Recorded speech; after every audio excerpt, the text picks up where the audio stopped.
Good morning, everyone. Welcome to our YouTube-friendly version of NTD News. What you'll see here is just the content that YouTube allows. For our complete, uncensored broadcast, head on over to ntd.com. You can click on the link below. That's right. Thank you for being such a great supporter. Hope to see you there. Florida Governor Ron DeSantis trying to scale back the cost of his 2024 presidential campaign. He has let go of over a third of his campaign staff. The DeSantis campaign said yesterday it let go of 38 employees in recent weeks. DeSantis' campaign manager said in a statement that they are taking additional aggressive steps to streamline operations and put DeSantis in the strongest position. While DeSantis' campaign raised about $20 million in the second quarter, he spent about $8 million during that period.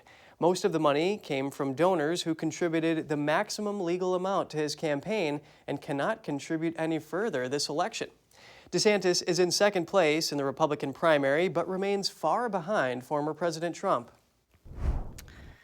Chinese regime officials could soon face sanctions for their complicity or involvement of fentanyl spreading into the U.S.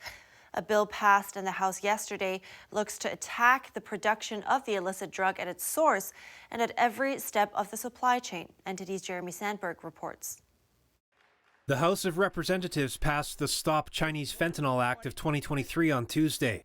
It's aimed at holding Chinese officials accountable for the spread of the illicit and deadly drug to the U.S. The bill would expand the definition of a foreign fentanyl trafficker in a 2019 sanctions law to include any Chinese entity involved in producing, selling, distributing, or financing synthetic opioids or precursors. The bill's main sponsor, Representative Andy Barr, says that the culpability of the CCP in the opioid epidemic in the U.S. does not end when the precursor products land in Mexico or illegally cross the southern border. The CCP has adjusted their practices and begun producing precursor chemicals and outsourcing final production to cartel laboratories in Mexico to then exploit our porous southern border and poison the American people. Under the bill, an entity in China that fails to take credible steps to detect or prevent opioid trafficking will face sanctions. Any senior Chinese officials with oversight on the issue, or those who haven't taken concrete measures to combat foreign opioid traffickers, will also face sanctions. The bill would also compel the president to determine if top Chinese officials, including the Ministry of Public Security and the General Administration of Customs, are foreign opioid traffickers. China is the primary source of fentanyl precursors. Data from the CDC in May shows that close to 110,000 Americans died of drug overdoses last year. 2/3 involve synthetic opioids, including fentanyl. Jeremy Sandberg, NTD News. A new measure could shape future Chinese investments in the U.S. Senators voted overwhelmingly yesterday to block China from buying U.S. farmland. Senator Mike Rounds introduced the proposals last August. He named 4 adversaries that seek to tap into U.S. resources. These are China, Russia, North Korea, and Iran. According to Rounds, the amendment would also restrict entities from those 4 countries from renting U.S. agricultural land. The amendment will be included in the Senate version of the National Defense Authorization Act for 2024. The House version was already passed in mid-July. In the next step, the House and Senate will negotiate a compromise version of the act before it arrives on President Biden's desk. The land purchase ban comes amid concerns about Chinese ownership of U.S. farmland. At the state level, Florida, Texas, Virginia, and South Dakota have worked to tighten controls on foreign land acquisitions. Turning now to higher education. A new front in the college admissions battle has opened up. The issue legacy admissions, or getting into college just because someone in your family went there. NTD's Daniel Monahan has more on a Department of Education investigation into Harvard University's policy. The preferential treatment of children of alumni and donors has come under increased scrutiny recently.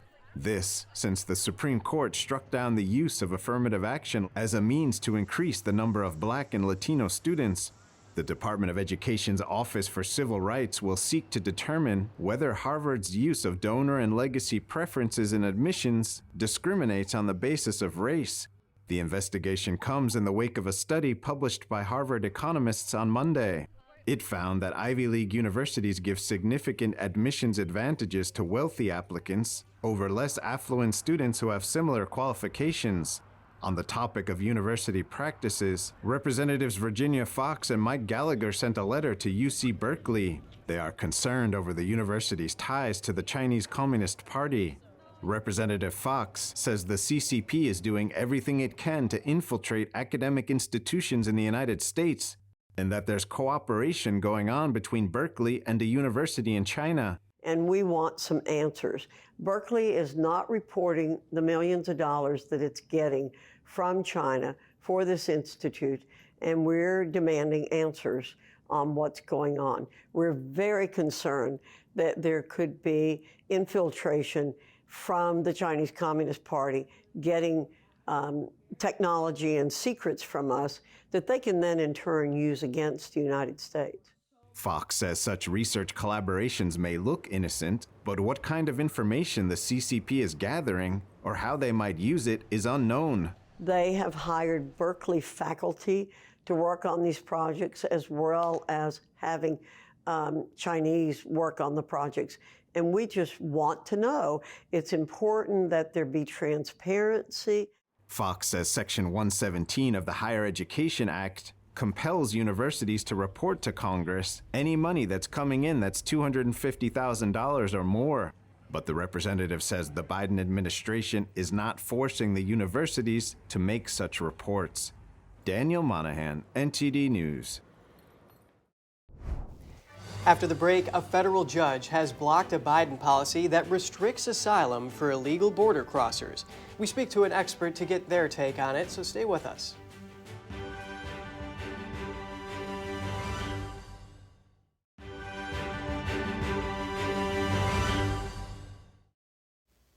Good to have you back. There could be an uptick in illegal border crossings soon after a federal judge yesterday blocked President Biden's asylum policy. Meanwhile, the DOJ has sued Texas for building a barrier to keep illegal immigrants out. NTD's Arlene Richards reports. In recent months, the White House has said they've gotten the immigration crisis under control, due in part to new immigration policies. If you think about the parolee program, you think about Venezuela, Nicaragua, Haiti, and Cuba, it's down by more than 97%. The program that he's put forth, we see them working. The data shows that. But a California federal judge Tuesday blocked a key rule in the Biden administration's immigration policies. The new rule, announced in February, was intended to cut down on the number of people illegally crossing the border each month. Under the rule, migrants must first apply online or seek protection in a country they've passed through. The judge said the rule bars migrants from seeking asylum because the other countries don't offer safe options. The judge put the ruling on hold for 14 days, giving the administration time for a possible appeal. In Congress, Representative Matt Gaetz, a Republican, is hoping to end birthright citizenship. Currently, children born in the United States receive automatic citizenship even if their parents are not U.S. nationals. Gaetz introduced a bill called End Birthright Citizenship Fraud Act of 2023. The bill would amend the Immigration and Nationality Act. In a statement about the bill, Gaetz said the proposed amendment would reflect the original intent of the 14th Amendment's subject to the jurisdiction thereof clause. The bill states that the original intent was to give citizenship only to those who owed their allegiance to the United States and were subject to its complete jurisdiction. Gaetz said that birthright citizenship has been misapplied for decades. If passed, the bill would still give citizenship to children of lawfully admitted refugees or permanent residents. The bill comes as the House Judiciary Committee is set to question Homeland Secretary Alejandro Mayorkas on Wednesday. House Republicans have been considering whether or not to impeach Mayorkas. In just over 2 years under Secretary Mayorkas, more people have entered our country illegally than in the 12 years of the Obama and Trump administrations combined. In June, the House Homeland Security Committee launched an investigation. And last week, the committee published a report alleging that Mayorkas violated his constitutional oath of office. They said he hasn't been able to discharge the duties of the office. Some states are still taking matters into their own hands. Texas continues to set up floating barriers on the Rio Grande. The equipment was delivered yesterday on Friday, and this really shows that right now the state of Texas continues to take unprecedented action in the absence of the federal government to secure the border. But there are consequences. The DOJ is suing Texas and Governor Greg Abbott over the border barriers. They say it violates federal law and presents a risk to public safety. Arlene Richards, NTD News. And joining us now to give us more insight on the border issues we just touched on is Victor Avila. He is a retired special agent for ICE. Good morning, Victor. Would you please start by telling me more about Biden's rule that was blocked by the federal judge? What was it about exactly, and how did it affect border crossings? Well, it's the Biden administration is trying to circumvent, I think, our laws. What they're trying to do is get everyone to come in through a legal port of entry, and this is what the judge blocked, saying you will be penalized if you go in between the port of entries, but actually rewarded if you come at a legal port of entry. But I want to make something very clear here.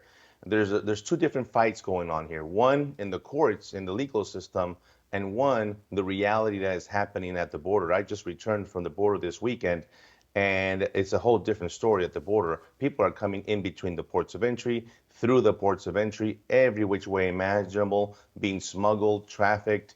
That hasn't changed. The reality at the border is that it hasn't changed, and the numbers haven't actually dropped. They just haven't been reported the same way and counted the same way that they were prior to Title 42 being lifted.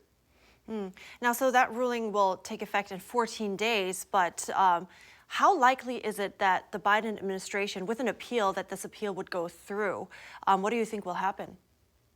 Well, yeah, I actually believe that nothing's going to change on the field and actually with the people crossing. It's a victory. It's showing the Biden administration that the legal system is looking at the Constitution and looking at the legalities of what they want to do, and basically pointing out to them that what you're doing is illegal. Even the people that are being brought in between and through the port of entry, I should say, with these permits, it's illegal. You cannot be issuing paroles to circumvent asylum seekers and the asylum criteria that we have in the United States. So it gets a little bit complicated, but we got to keep in mind that what's happening down and not lose our focus, that people still continue to come into this country at every point illegally, but hopefully the court will maintain that ruling. Right, and I think you were just touching on that, because there's the argument that this is the rule is a smokescreen, but many also argue that it was one of the policies that really reduced the number of border crossings. Now, can you tell us a little bit more, go into a bit more detail? Is there any truth to that? Absolutely not. The left has been, and the Democrats have been pushing this narrative for the last month and a half, and really actually after Title 42 was lifted, because they stopped counting the numbers. So obviously they did drop. You know, we've been experiencing over 200,000 apprehensions a month. All of a sudden they go into the low 100,000s, and they called it a victory. What I call it is a lie. And that's what it is. It's the people continue to come. They just have not been counted.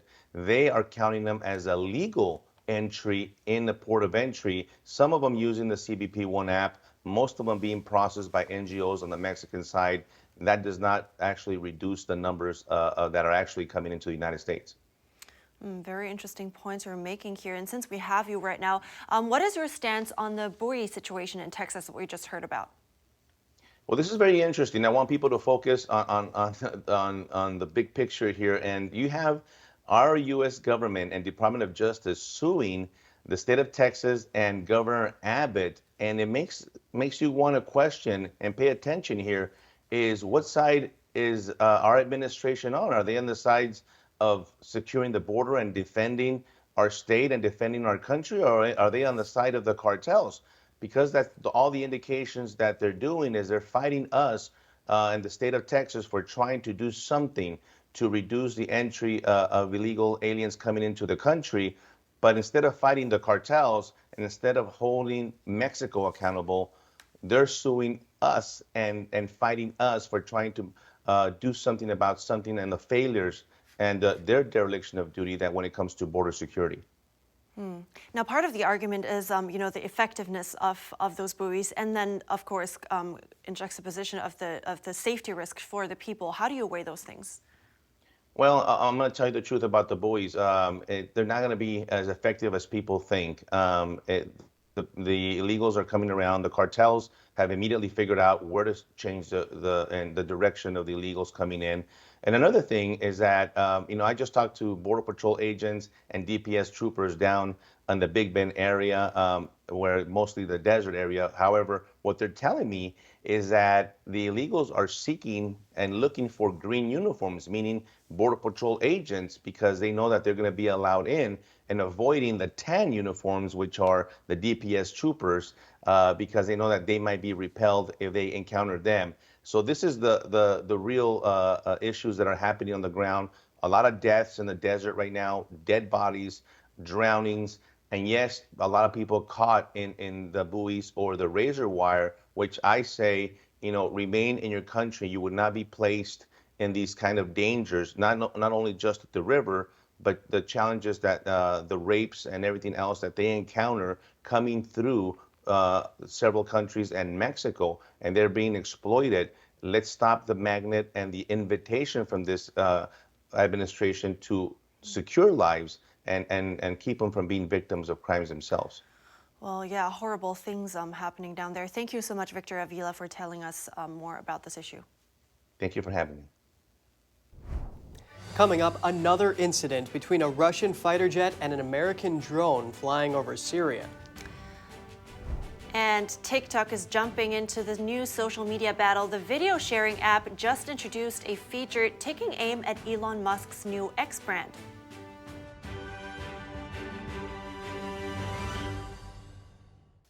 Really great to have you back. More problems in the skies over Syria, where the military says a Russian jet damaged an American drone.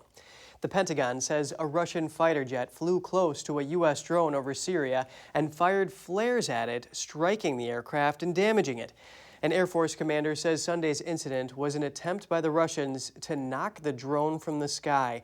It's the latest in a string of aggressive actions by Russia in the region. The U.S. and Russia have protested one another's actions in the incident. The battle is heating up for text-based platforms. China-owned video sharing app TikTok is now taking aim at X, the company formerly known as Twitter.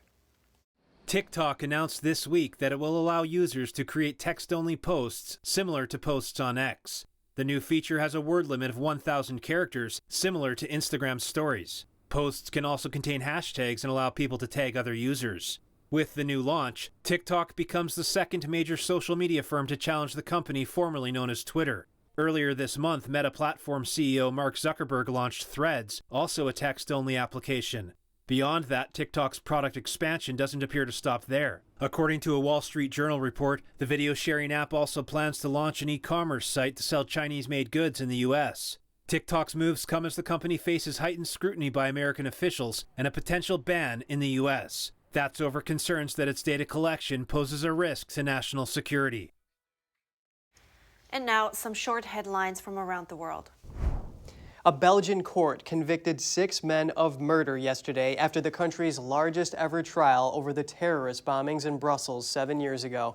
The twin bombings at the airport and on the city's metro in March 2016 killed 32 people. Separate hearings will be held for sentencing in September. Unilever, the parent company of Ben & Jerry's, says it has agreed to comply with Russian conscript law. It's opening up the possibility that thousands of its employees in Russia could be sent to the war in Ukraine if called up. Unilever is facing criticism over its decisions to continue its business operations in Russia. Taiwan conducted anti-aircraft landing drills at its main international airport on Wednesday. It demonstrated its defensive tactics against an airborne assault of paratroopers and helicopters. It's the first time Taoyuan International Airport, the island's most important air link with the rest of the world, is involved in annual exercises. Volunteers worked frantically on a second day to save dozens of pilot whales that have stranded themselves on a beach in Western Australia. More than 50 have already died. Officials say it's not known why the phenomenon occurs. Australia and New Zealand are known hotspots for mass whale strandings. Evelyn, it is really great that justice has been served in Belgium over those terrorist bombings. All right. And also on another note, talking about Belgium, a quick jump here. Kev, I suggest you quickly go visit Europe. Oh, really? I got to get my passport out? Why is that? Well, EU officials announced that for the first time in decades, Americans will soon need to buy a travel visa to Europe. Oh, that's interesting. Tell me more. Right. U.S. citizens have enjoyed visa-free travel to Europe for many years. Starting in 2024, though, that will come to an end. European Union authorities announced the rule change affecting over 1 billion people, including U.S. citizens. The reason for the change is to improve border security. EU officials say that over 90% of online applicants will be approved in minutes. The cost of the new visa type document will be about $8. The document will allow for up to 90 days of travel in 27 EU member countries. Sounds like a really great opportunity. Yeah, I mean, $8, it's not the world. So hopefully you'll be in the 90% that gets improved if you decide to go after that. Affordable, yes. Yeah. And coming up, bipartisan concerns of artificial intelligence are circulating in the Senate. Experts in the field offered testimony yesterday on what the technology could be capable of. And some changes in international swimming could be on the horizon. The international governing body says an open category for athletes who identify as transgender is in the works.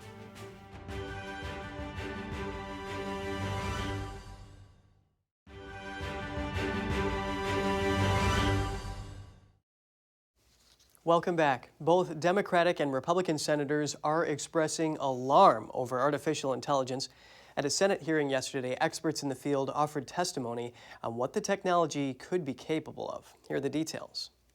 A Senate Judiciary Subcommittee held a hearing on Tuesday about oversight for AI technology. Subcommittee Chairman Richard Blumenthal expressed alarm over the risks of the technology.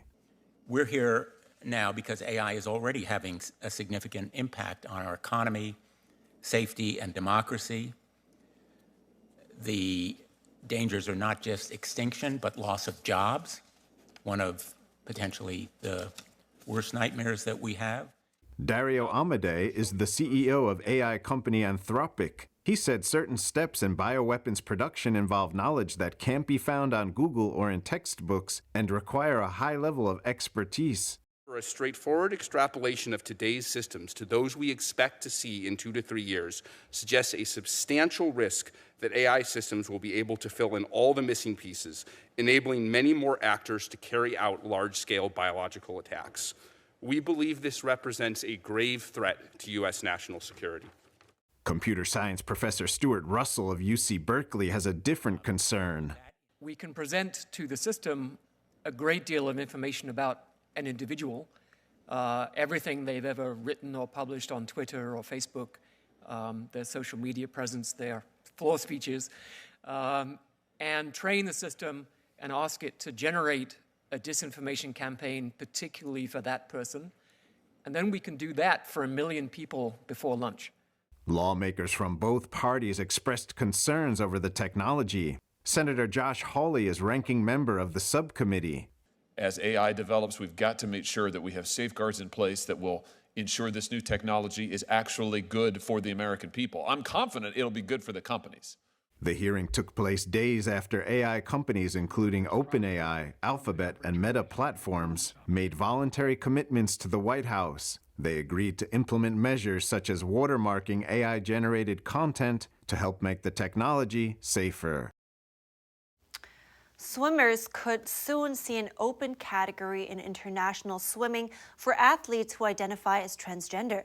NTD's Daniel Monahan has more on the announcement by the international governing body for swimming. The move comes more than a year after a new policy banned men who identify as women from competing in women's events. That is, unless they began such a so-called transition before the age of 12.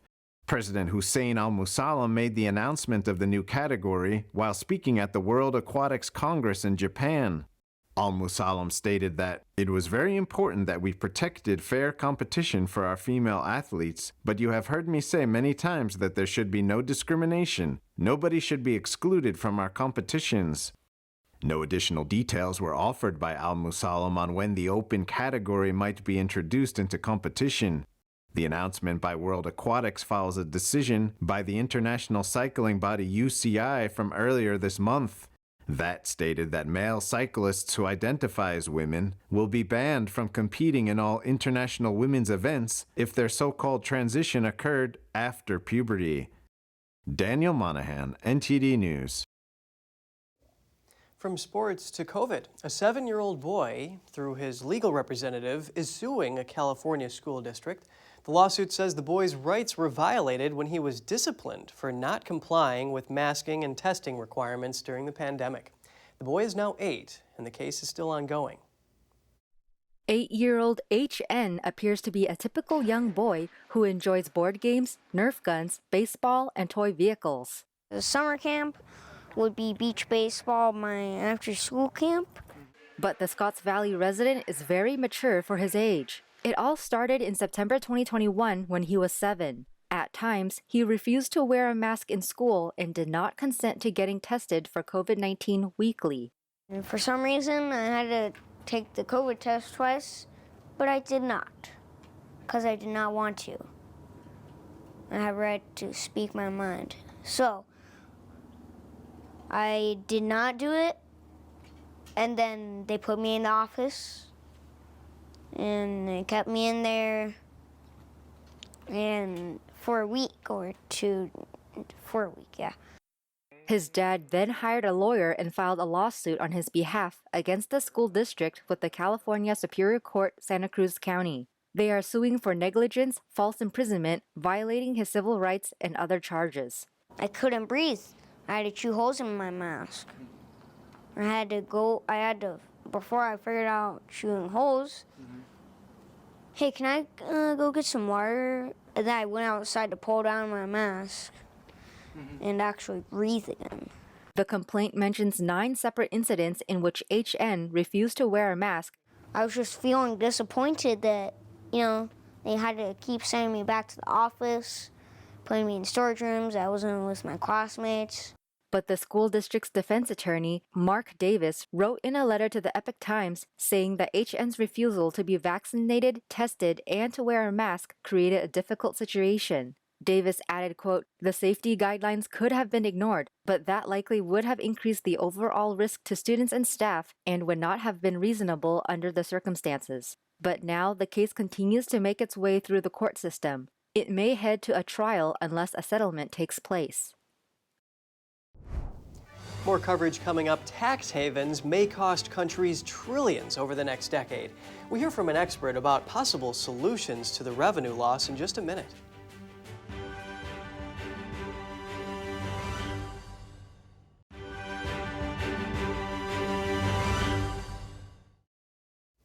Welcome back. Tax havens. They could cost countries around the world a lot of money over the next 10 years, according to a new report, $4.7 trillion worth. Illegal schemes, legal tax avoidance, and clever accounting may all contribute to the losses. That's according to the Tax Justice Networks, or TJN. It compiled data from 47 countries to make the estimate. But the data is limited, so the group says the real shortfall might be bigger. Profit shifting by international corporations is what's contributing to a majority of the lost revenue. That's when companies seek out low tax areas and assign most of their profits there, while generating most of their revenue in high tax locales. Wealthy individuals can seek tax relief in several small islands like Samoa or Malta, but TJN points out that large economies can also be considered tax havens, such as the UK, the Netherlands, and Hong Kong. They all have corporate tax rates under 10%. And we're bringing in Vance Ginn, president of the Ginn Economic Consulting and senior fellow at Young Americans for Liberty, to discuss this. Vance, it's great to have you with us today. Hey, Kevin, it's a pleasure to be with you today. Can you explain how tax havens could end up costing countries across the globe big money? Yeah, according to this report from the Tax Justice Network, they are essentially saying, look, as you laid out there, we have these tax havens that are across the globe, according to them, and multinational corporations and wealthy individuals are not paying, I guess, what they consider their fair share. I should note, the Tax Justice Network is one that wants a global tax policy. And so whenever you think about what they're looking for here, it's really more about how these individuals and multinational corporations are using the legal tax system to find ways to not pay as much in taxes like all of us do. And they're considering that necessarily a bad thing. I would consider that a reason to lower taxes for everyone. Instead of having tax havens in some countries and not in others because they have lower taxes, we should be considering ways to lower corporate and other taxes altogether, along with lowering spending. So how can one or a country lower taxes while still being able to drive enough revenue? I think it's a big part of it, Kevin, is looking at ways to make sure you have the least burdensome form of taxes. Corporate taxes, other types of taxes that are taxing capital and businesses are really just passing along those costs in the form of higher prices, lower wages, and fewer jobs available for people, because people pay those taxes. And it also comes down to spending. Whenever a lot of these countries want to spend more, well, then they want to tax more. It all goes back together, or they run up massive deficits, which are just future taxes. And so these are things we need to get control over on the fiscal side, not look for ways to raise taxes or hurt individuals more than others, but really have a fair playing field where we have low taxes for everyone and flat rates. You bring a lot of support to, give evidence to that claim that you're hearing. Now, back in 2019, the G7 finance ministers, they created a plan to tackle this problem, and they wanted to suppose that tax should be collected where the sellers are located and create a minimum tax for these multinational companies to prevent profit shifting. In your view, is that the solution, or does there need to be some domestic reform here in the U.S.? I don't think that's a good view, and I don't think that we should have a global tax system or the OECD or other sort of governing bodies at a global scale making tax policy for the United States or really for other countries. We should be doing what's going to be best for each individual country. And here in the United States, that means lowering our corporate tax. There were some good tax cuts in the Trump tax cuts of 2017 that lowered the rate from 35% down to 21%, but that's still now above the global average as other countries are lowering their corporate tax rates. I think we need to consider lowering ours as well, along with restraining the growth of government spending. The more we get government out of the way, the more prosperity that we're going to have. And folks like those, the Tax Justice Network and other more progressive types of groups, really just want more tax revenue so they can spend more. It's not about lowering the deficit or the debt, which we need to do, but it's going to put more of a hamper and slow down the economic growth than we otherwise would have. So Vance, $4.7 trillion, that's a lot of money. That's equivalent to the world's entire annual public health budget. So what are the reforms needed to prevent that, and how do we get there?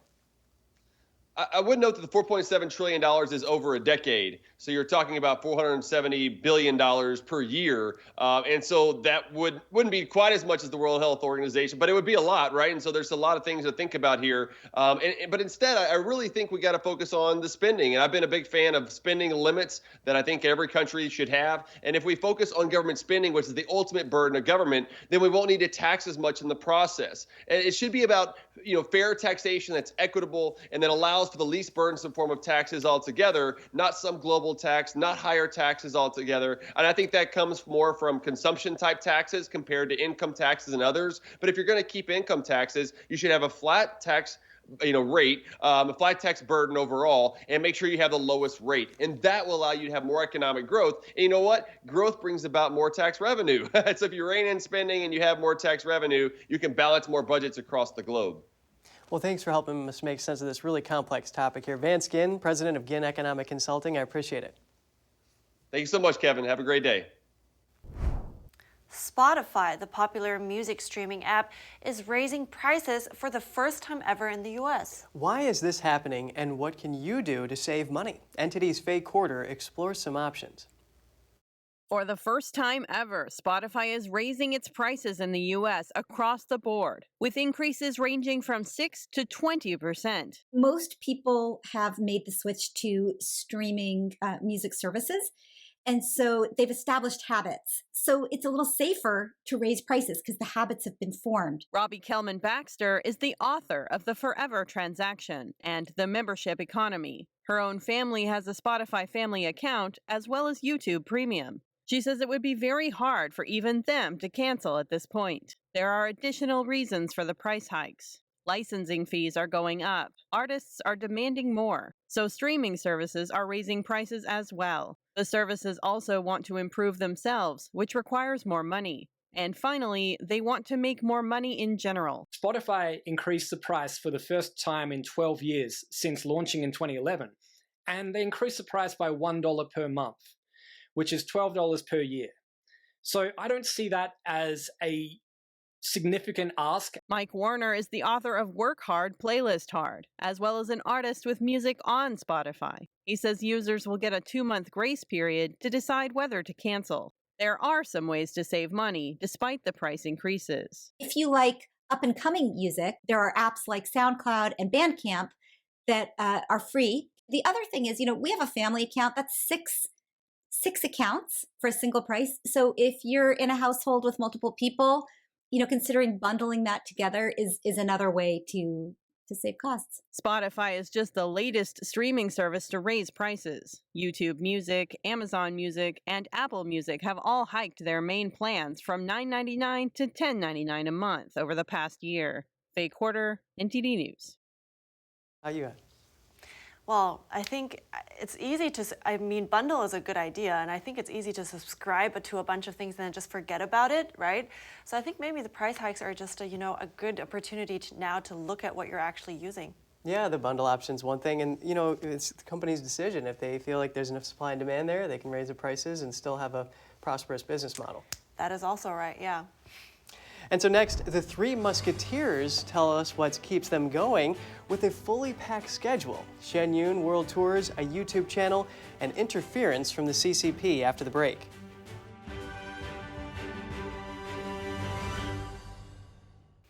Good to have you back. Hey, Kevin, you have heard of Three Musketeers, right? Have you? Yeah, aren't they the Shenyun dancers on YouTube talking about their lives? Yes, exactly. And I watched their videos. They have some really fun and pretty well-produced videos recently. And they joined me to talk about why they started their YouTube channel in the first place, on top of their full-time jobs, the encounters they had with the CCP, and what keeps them going.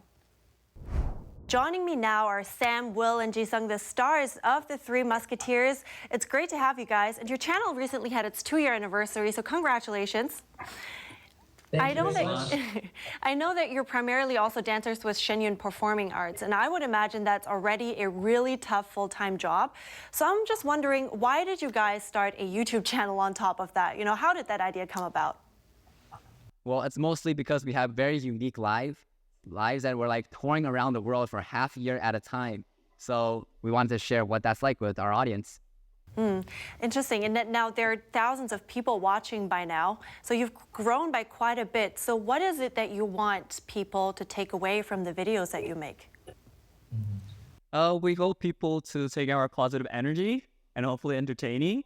It's just that I think there's a lot of mystery behind Shenyun, and people don't really know what the lives of Shenyun dancers are like. So we kind of want to demystify and put ourselves out there almost to show you guys what our real lives are like as Shenyun dancers. And I think you're really doing a great job with that, because I see videos where you really have a very personal touch to that. Now, let's talk about your newest video.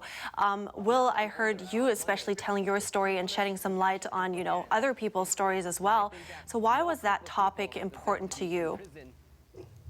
So I'm actually a practitioner of Falun Dafa, and it's a spiritual practice, meditation, and exercises. And basically, we believe in the principles of truthfulness, compassion, and forbearance, which are great values. But unfortunately, a lot of people, millions of people who practice are actually being persecuted in China, and it's banned in China. But I think that it is something that is so beneficial to society, these values, that it's something that I wanted to talk to people about and let people know that this is not something that should be banned in China. And I hope that we can have freedom of belief one day in China as well.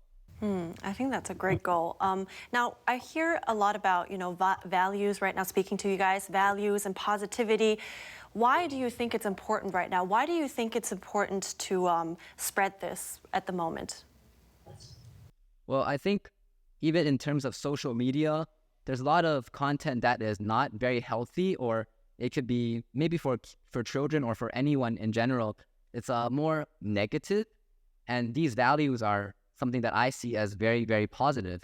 Being truthful, being compassionate, and being tolerant and forbearing when things don't go your way. It is something that's very important in society today when things are so negative sometimes. So it's really what helped me get through in life a lot of the times. And this value is something that I also want to share online. It's very inspiring. Now, just recently, I spoke to a couple of people about that, about the influence of communist China around the world and how people that are speaking out receive threats, or people that are believing in Falun Gong get persecuted abroad as well.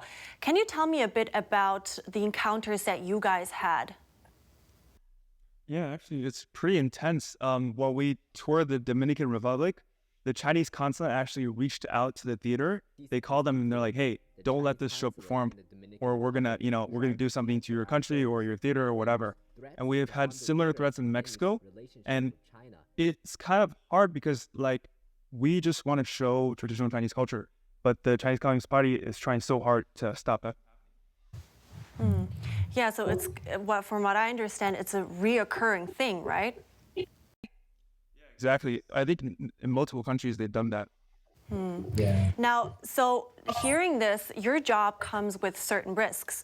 So why are you, despite all of that, why are you still doing what you're doing? What keeps you going?